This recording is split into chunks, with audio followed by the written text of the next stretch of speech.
हर खबर पर होगी आपकी पकड़। डाउनलोड कीजिए एबीपी लाइव ऐप।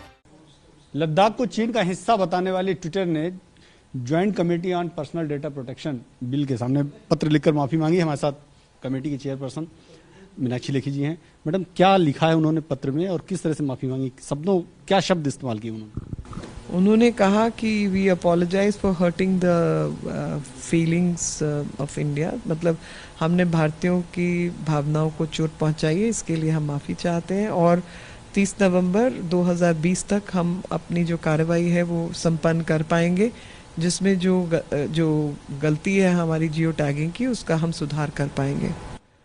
देखा गया कि ट्विटर लगातार गलतियां कर रहा है, लद्दाख के मामले में हो, चाहे गृह मंत्री अमित शाह की फोटो के मामले में हो, ऐसी तमाम और पहले मामले आए हैं। आपको लगता नहीं कि भारत जैसे लोकतांत्रिक देश में लगातार ऐसी जो सोशल मीडिया प्लेटफॉर्म्स हैं वो प्रॉब्लम्स क्रिएट कर रहे हैं? देखिए, सिर्फ भारत में कर रहे हैं ऐसा नहीं है, वो दुनिया भर में कर रहे हैं, लेकिन और सब जगह पे कानून है और इनके खिलाफ कार्रवाई भी हो रही है। हमारे यहाँ पे कानून नहीं होने का जो अभाव है उसकी वजह से बहुत सारी चीज़ें रुकी हुई हैं। तो डाटा प्रोटेक्शन अथॉरिटी बनेगी और इन सब मामलों का संज्ञान लेगी तो काम भी बेहतर हो पाएगा, लेकिन अभी हम कानून बनाने की प्रक्रिया में हैं। तो मेरा तो आपके माध्यम से पूरे देश की जनता से यही आग्रह है कि आप पहले खुद डाटा को समझिए, डाटा के प्रयोग, उपयोग और दुरुपयोग को समझिए। और ये कुछ एजेंसीज तो ऐसी हैं कि वो सिर्फ आपका डाटा बेचकर पैसा कमाती हो या आप उसके लिए एक मुद्रा है, ऐसा ही नहीं है, बल्कि आपका दिमाग और आपकी सोच को कैसे बदलना है वो तक की ट्रैकिंग होती है। तो मतलब आप खाते क्या हैं, सोते क्या हैं, कितने बजे उठते हैं, क्या पसंद है, क्या नापसंद है, कौन सी फ़ोटो आपको दिखानी है, किससे आपको रिझाना है, वो सब चीज़ें उनको मालूम है। एक एक व्यक्ति की पूरी बैकवर्ड लिंकेजेस हैं। तो ये सबसे पहले तो भारत की जनता को ही ज्ञान होना चाहिए, प्रिवेसी किससे, डाटा कौन चोरी कर रहा है, डाटा किस किस तरीके से आपसे कलेक्ट किया जाता है और उस डाटा का दुरुपयोग कैसे किया जाता है, कैसे आर्टिफिशियल इंटेलिजेंस के माध्यम से चीज़ें डेवलप की जाती हैं और उसको वापस भारत को ही बेचा जाता है। तो खैर वो एक अलग समय का एक अलग विषय है, लेकिन आज आपके माध्यम से मैं देश की जनता को सिर्फ ये विश्वास दिलाना चाहती हूँ कि आपकी जो ताकत है वो सर्वमान्य है और दुनिया में हर एजेंसी, इंस्टीट्यूशन को आपकी ताकत के आगे नतमस्तक होना ही है, क्योंकि हम लोकतंत्र हैं और देश के नियम कानून से चलते हैं। तो जाहिर है कि किसी को भी व्यवसाय देश में करना है तो नियम कानून का पालन करना होगा, और जो भी नियम पालन नहीं करेगा या उल्लंघन करेगा वो इस देश में व्यवसाय कैसे कर सकता है।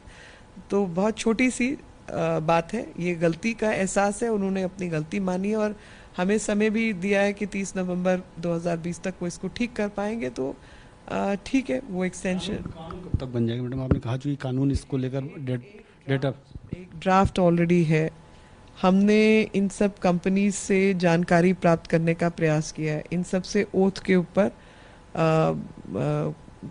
जो है एफिडेविट मंगवाए हैं, वो सब हम पढ़ रहे हैं और क्लॉज बाय क्लॉज कंसिडरेशन चल रही है। तो उसके बाद एक ड्राफ्ट रिपोर्ट आएगी हमारी, उस ड्राफ्ट रिपोर्ट के बाद में फिर किसी को अगर कोई अमेंडमेंट मूव करना होगा उसको कंसिडर किया जाएगा। प्रयास रहेगा कि सब लोग, पूरा देश, क्योंकि इसमें कांग्रेस, बीजेपी और ये सब से ऊपर हटकर देश के हित में क्या है उस पर कानून बने और उस पर कार्रवाई हो, ताकि देश हित को सर्वोपरि करके हम लोग कानून बना सके। नहीं तो कुछ लोग अपना विरोध किसी अमेंडमेंट के माध्यम से या डिसेंट के माध्यम से दे सकते हैं, वो भी रिपोर्ट का हिस्सा होता है, वो बन सकता है। लेकिन प्रयास रहेगा कि सब सर्वमान्य जितने हमारे मेंबर्स हैं सबकी बात सुनी जाए और देश हित में कानून बनाया जा सके। मैम, इसको लेकर गुपकर रिलायंस की भी भूमिका पर कुछ कहेंगी? मेरे को सिर्फ यही कहना है कि इस देश की जनता देश के प्रति, देश की बॉर्डर्स, सीमाओं के प्रति, देश की एकता, अखंडता के प्रति पूर्ण रूप से जागरूक है और वही धारणा भारत की सरकार की भी है। चाहे जनता है चाहे सरकार है, सबकी मान्यता एक ही है। गुपकर अलायंस जैसे कुछ लोग भले ही कुछ गैर जिम्मेदार मंशाएं रखते हों, लेकिन देश के भीतर और पूरे विश्व स्तर पर उन जैसी ताकतों का मजाक जरूर उड़ रहा है, क्योंकि इस विचार की उस विचार की तो कोई मान्यता कहीं पर भी नहीं है। मीनाक्षी लेखी जी साफ तौर पर कह रहे हैं कि डाटा सुरक्षित रहे, इसके लिए देश हित में कानून बनाना जरूरी है। कैमरामैन सुजीत के साथ Neeraj Pandey, ABP News, Delhi. ABP News आपको रखे आगे।